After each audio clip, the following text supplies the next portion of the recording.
বিজেপির নির্বাচনী কার্যালয়ে বেআইনি নির্মাণের নোটিশ। বিজেপির নির্বাচনী কার্যালয়ের জন্য ভাড়া নেওয়ার পরই বাড়িতে বেআইনি নির্মাণের নোটিশ দিল বিধাননগর পৌর নিগম। যা নিয়ে তৈরি হয়েছে বিতর্ক।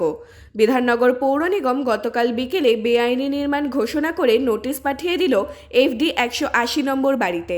বাড়ির মালিকের দাবি যে এই বাড়িটি তৈরি হয়েছে 5 বছর আগে, তখন কোনো অবৈধ নির্মাণ বলে নোটিশ দেওয়া হয়নি।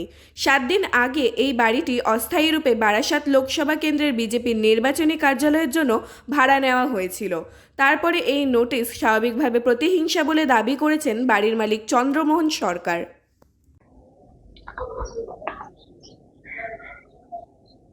আচ্ছা, এই FD 180 এই বাড়িটাতে বিধাননগরের জন্য নির্বাচনী কার্যালয় করা হয়েছে।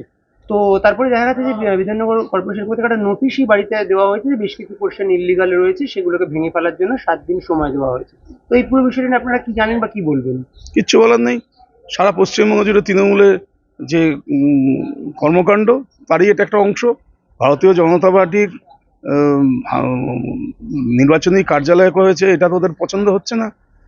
ওদের তো পছন্দ অনুযায়ী গাছের পাতা নড়বে কি নড়বে না, সূর্য উঠবে কি উঠবে না, এটা ঠিক হবে।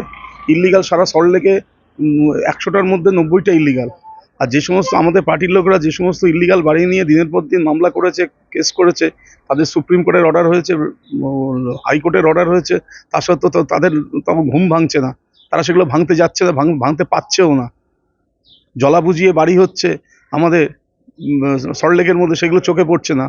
আর প্রত্যেক সল্টলেকে বেশিরভাগ বাড়িতে কোনো না কোনো অংশ লিগাল ইল্লিগাল এরকম আছে। তাতে কী হয়েছে, অসুবিধার কী হয়েছে সেটা চোখে পড়লো এত বছর ধরে হওয়ার পর। বাড়িটা তো নতুন হয়নি, বাড়িটা তো অনেক পুরনো বাড়ি, আপনারা তো দেখতে পাচ্ছেন।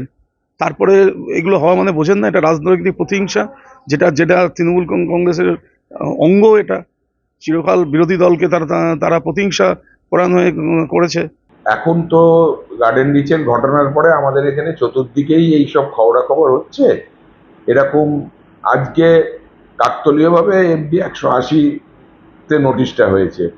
আগামী 2-3 দিনের মধ্যে আরও কোথাও যাবে, এবং অনেক জায়গাতেই আমরা ডিটেক্ট করা হচ্ছে, বিধাননগর কর্পোরেশন ডিটেক্ট করছে, এবং যেখানে ইললিগাল হয়েছে সেখানে নোটিশ পাঠাচ্ছে এবং ডিমোলিশ করার জন্য তাদেরকে বলা হচ্ছে। এখানে কাকতলীয়ভাবে সেখানে বিজেপি পার্টি অফিস করেছে, সেই জন্যই হয়তো মনে হচ্ছে, কিন্তু সেটা বাস্তবে নয়। বাড়ির মালিক কিন্তু এটি দাবি করছেন যে তিনি বিজেপিকে বাড়িটি ভাড়া দিয়েছেন, এবং বাড়ির মালিক কি আদৌ সে বাড়ির মালিক? আমরা তো সেটাও খবর পেয়েছি, BMC থেকে জানতে পারলাম যে এনকোয়ারিতে উঠে এসেছে যে অরিজিনাল যে মালিক সে নয়, এখন অন্য একজন লোক থাকে। এবার সে কিনেছে কি করেছে, নামটা এখনো আছে সেই পুরনো ব্যক্তিরই, তাহলে তাকে তো আমি বাড়ির মালিক বলতে পারবো না।